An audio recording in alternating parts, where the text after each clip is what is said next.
so it's a freak radio anyhow. Hello, Bowling Green. This is the radio news organization, the RNO Variety Show.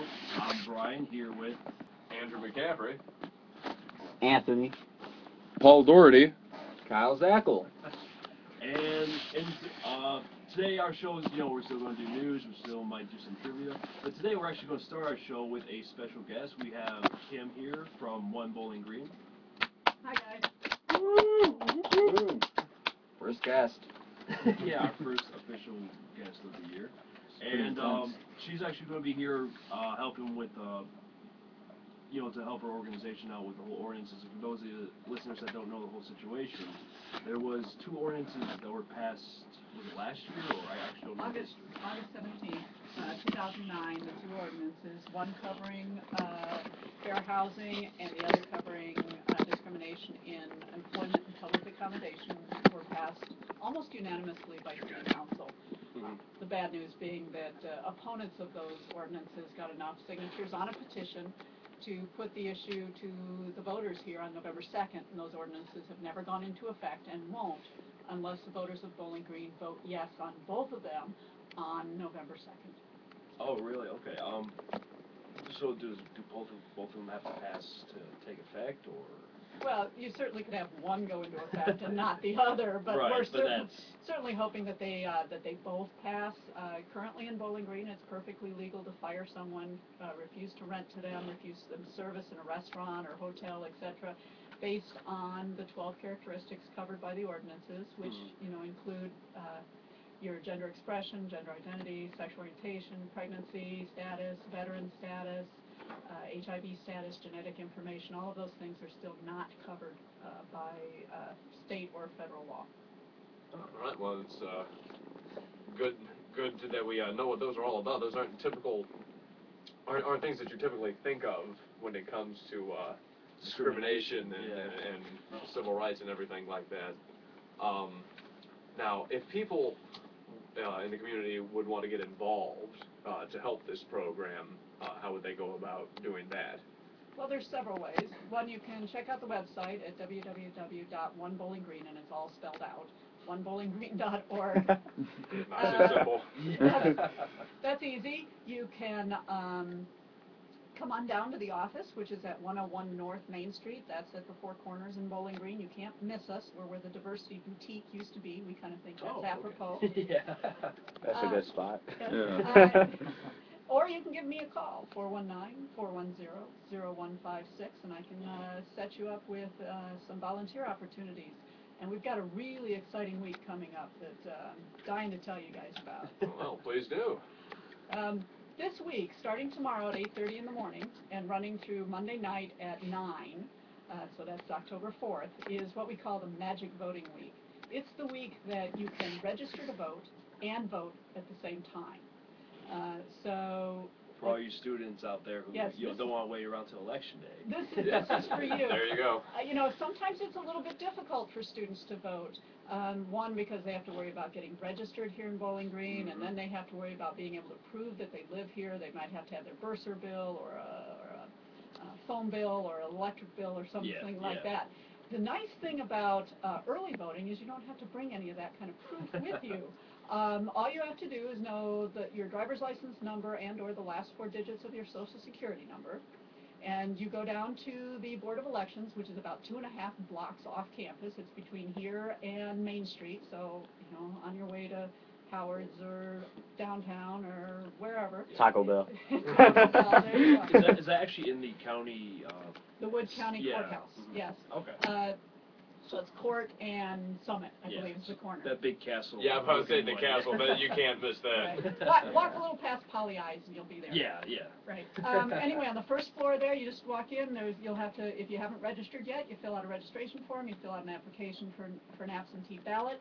Hand it to the people at the counter, and they'll get you a ballot. And you vote, and you're all taken care of. It's a really wonderful thing. Now, if you wait till November 2nd to vote, then you actually have to bring that proof of that you live here, bursar's bill or something like that, and so it becomes a little bit more difficult.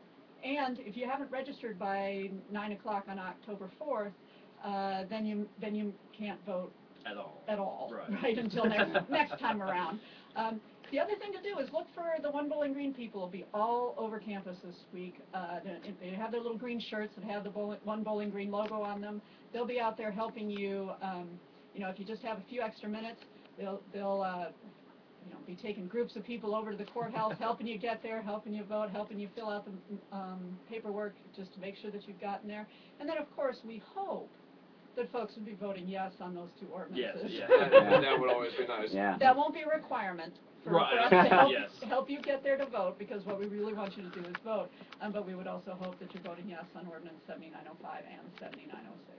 Okay, I was just about to ask, so 7905 and 7906. Yeah, Okay. the ballot will say shall ordinance 7905, and then it has a description of it, Yes. be approved, yes or no, and we want them to pick yes. And then it'll say shall ordinance 7906, has a description of it, be approved, and then of course we hope they vote yes. Basically because we think everyone deserves fairness, everyone deserves to be able to feed their family, live in a home, you know, keep their job, you know, especially when they're good workers, they're paying their rent, and there's no reason to discriminate against them, you know, other than some of these kind of weird things that people get in their minds. You know, if you can pay your rent, you can do the job. You should be allowed should to. be allowed Yes, to do that, yes. yes. And actually, about that, I read this in the BG News today, our newspaper. It was a letter to the editor, signed by several reverends and pastors and fathers, Christian, you know, fathers from the Bowling Green area. And you can check it out in the BG News today. It's a letter saying the pretty much that they support the yes on this issue. We, the undersigned, the pastors, priests, and ministers who live in and around Bowling Green, most of us, though none of us are writing on behalf of our local churches or denomination, we write to show our support for yes.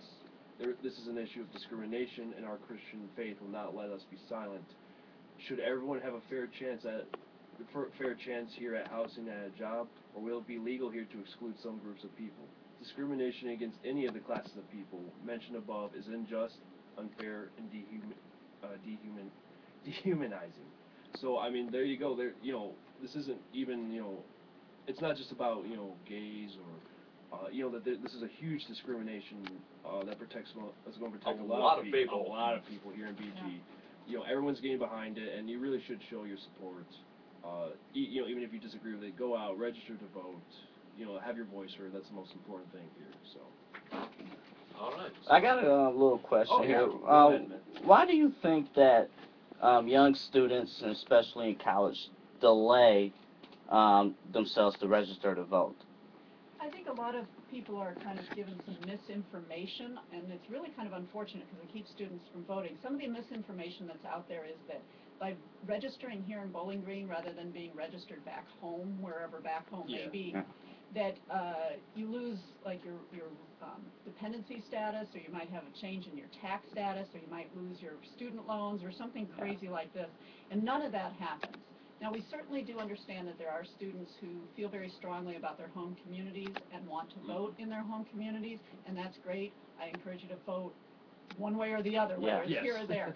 But the one thing about it is that right now, students at Bowling Green are living here 9 months out of the year, and this is the place that they're going to be trying to rent a home maybe as they get older, or, you know, closer to graduation. Yeah. Or they might be trying to rent, or they might be getting a job during the summer or during the school year. And that's when they're going to be going out into the community and having to face these issues of, you know, discrimination that may occur out there. The one nice thing about these ordinances is they set up a way to locally solve problems. Like right now, if you're discriminated against based on your race or your color or your religion, you have to go to Columbus or Washington, D.C. Oh, really? To get to solve these, to organizations that are far, far away. And with the ordinances, it would set up a way for folks to just go to here, to the city of Bowling Green, and talk to people here in Bowling Green to solve Bowling Green's problems in Bowling Green. And I think that is a really, really good thing to do. It's really hard to work your way through Columbus or Washington. Amen to that. Yeah. I mean, it can't get much easier than, you know, walking down just to a few blocks just down. a few Yeah, and that's blocks. how it should be able to stay in your own city to solve your own local problems at Bowling Green. Very true. And the ordinances cover the existing classes that are covered by state and federal law also.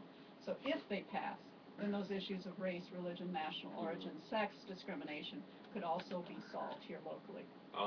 An added bonus. Yes. Yeah, we cannot stress enough how important it is to get out there and vote, especially with these midterm elections coming up. Got to get out there. It's an even-numbered year. It's a big one. Yeah.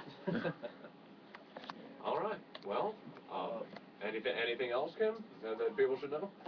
Again, I'm going to repeat that website, Oh, my yeah, go phone ahead. number, and how to vote. So check out our website, www.onebowlinggreen.org. All spelled out. Yes, all spelled out. Okay. Or you can call me at 419-410-0156 to volunteer. And if you're voting, I am asking you to vote yes on 7905 and yes on 7906. So thank you guys. I really appreciate the time. Oh, no, thank you for coming in. Yeah. Thank you. Thank you very much. Yep. All right. All right, cool. All right, we are going to actually take a quick break, but we will be right back with some news and hopefully some trivia. See you then. All right. All right, well, thank you for that. Thank you for coming. Appreciate it. First interview went quite well. How far is this mic swing on? You can Yeah, bring it that's all the true. way. Yeah, no problem. Yeah. We got it. No, thank you for coming. Yeah. Cool. Or you can get one of those mics, I think. Yeah, So we can roll one of these over here. Nick, you can take that one too. No, no thanks. I don't want to hear myself. Sure. Yeah, you should hear these exciting commercials that I'm legally not allowed to talk about. Yeah. Very excited. That was great. Mic on my head. Looks like my bandana. There was, Chris saw a reflection in there. I was like, Let's move